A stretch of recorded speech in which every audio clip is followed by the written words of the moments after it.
QúQú Héy Yóóch. Good afternoon. QúQú Héy Yóóch is my ancestral name. It means woman with a big head, meaning full of knowledge. And I'm here to talk about the cedar today. The cedar we use for various items, like this cape that I have here is used on top of the regalia, and it's for performance. One that would be weaved a little longer would cover the leather, so when it rains, the water just drips right off of there. And also there's two different types of cedar. There's one that's red and there's one that's yellow. And the yellow, when you wet it, it's kind of spongy. But once it dries, it tends to brittle, whereas the red is a little stronger. And when you make the rope, it will last longer than the yellow. How we harvest our cedar bark is there's a 2-week window in the spring from mid-May, possibly toward the end of June, depending on the climate and the altitude that you're at.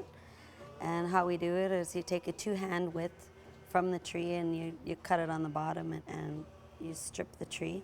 And then you put it away in a cool, dry place to cure, and usually about a year. Once it's cured enough to use, you pound it, and then depending on the temperature of the water, you soak it for some time, and then you can split it. Hi, my name is Tanina. I'm from the Lil'wat Nation, and my Uchumirch name is Nkakúsene, and that means morning star. Today I'm making inner cedar bark rope, and the significance of the inner cedar bark rope is that when the Creator spoke to our people during the Great Flood, He said to make this type of rope and to tie off to Gunsight Mountain, because inner cedar bark, when it's wet, it actually maintains its strength really well. Any other item, when it's wet over a period of time, will stretch and break. And everything from the cedar tree is used, right from the roots right to the branches. Part of it would be to make the baskets, the capes, the hats, the headbands, and also for the branches we would use for our Indian baths.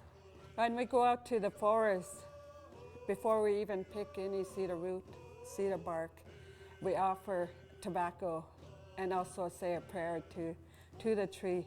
And that's what I was taught by my elders. When I went out with my grandma, I was also told we go into the forest, and when we harvest, we have to be out of the forest before a certain time. And so when I go out in the forest with my kids to teach them, I also teach them to remember to pray and to do the offering, and I also tell them you have to be out of the forest by what time. And so that's the way I was brought up, and that's the way I continue, and I'm happy to be here to teach anybody who comes within our culture center.